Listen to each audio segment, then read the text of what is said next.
حدیث نمبر 1۔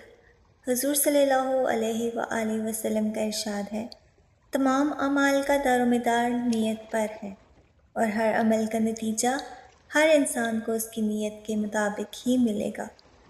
حدیث نمبر 2۔ نبی کریم صلی اللہ علیہ وآلہ وسلم نے فرمایا کہ ایمان کی 60 سے کچھ اوپر شاخیں ہیں، اور حیا، شرم بھی ایمان کی ایک شاخ ہے۔ حدیث نمبر 3۔ حضرت محمد صلی اللہ علیہ وآلہ وسلم نے فرمایا، مسلمان وہ ہے جس کی زبان اور ہاتھ سے مسلمان بچے رہیں، اور مہاجر وہ ہے جو ان کاموں کو چھوڑ دے جن سے اللہ تعالیٰ نے منع فرمایا۔ حدیث نمبر 4۔ رسول صلی اللہ علیہ وآلہ وسلم نے فرمایا، قسم ہے اس ذات کی جس کے ہاتھ میں میری جان ہے، تم میں سے کوئی بھی ایماندار نہ ہوگا جب تک میں اس کے والد اور اولاد سے بھی زیادہ اس کا محبوب نہ بن جاؤں۔ حدیث نمبر 5۔ نبی کریم صلی اللہ علیہ وآلہ وسلم نے فرمایا، جس میں یہ 3 خصلتیں پیدا ہو جائیں اس نے ایمان کی مٹھاس کو پا لیا۔ اول یہ کہ اللہ اور اس کا رسول اس کے نزدیک سب سے زیادہ محبوب بن جائے۔ دوسرے یہ کہ وہ کسی انسان سے محض اللہ کی رضا کے لیے محبت رکھے۔ حدیث نمبر 6۔ رسول صلی اللہ علیہ وآلہ وسلم نے فرمایا، انصار سے محبت رکھنا ایمان کی نشانی ہے، اور انصار سے کینہ رکھنا نفاق کی نشانی ہے۔ حدیث نمبر 7۔ رسول صلی اللہ علیہ وآلہ وسلم نے اس وقت جب آپ کے گرد صحابہ کرام کی ایک جماعت بیٹھی ہوئی تھی فرمایا کہ مجھ سے بیعت کرو اس بات پر کہ اللہ کے ساتھ کسی کو شریک نہ کرو گے، چوری نہیں کرو گے، زنا نہیں کرو گے، اپنی اولاد کو قتل ہرگز نہیں کرو گے، اور نہ ہی کسی پر بہتان لگاؤ گے، اور کسی بھی اچھی بات میں اللہ کی نافرمانی نہیں کرو گے۔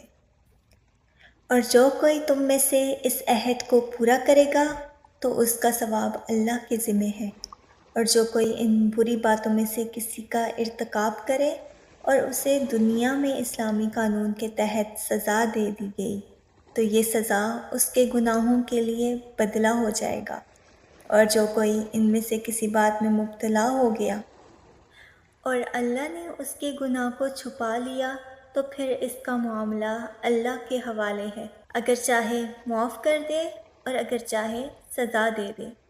عبادہ کہتے ہیں کہ پھر ہم سب نے ان سب باتوں پر آپ صلی اللہ علیہ وآلہ وسلم سے بیعت کر لی۔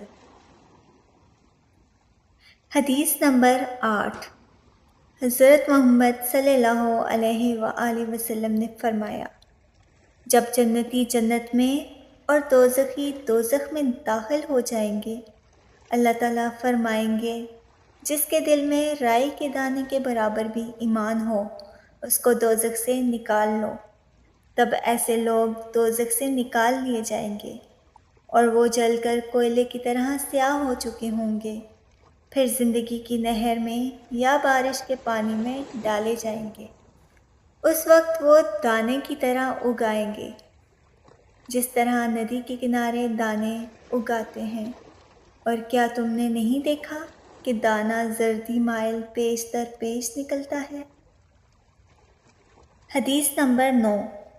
ایک دفعہ رسول صلی اللہ علیہ وآلہ وسلم ایک انصاری شخص کے پاس سے گزرے، اس حال میں کہ وہ اپنے ایک بھائی سے کہہ رہا تھا کہ تم اتنی شرم کیوں کرتے ہو؟ آپ صلی اللہ علیہ وآلہ وسلم نے اس انصاری سے فرمایا کہ اس کو اس کے حال پر رہنے دو، کیونکہ حیا بھی ایمان کا ایک حصہ ہے۔ حدیث نمبر 10۔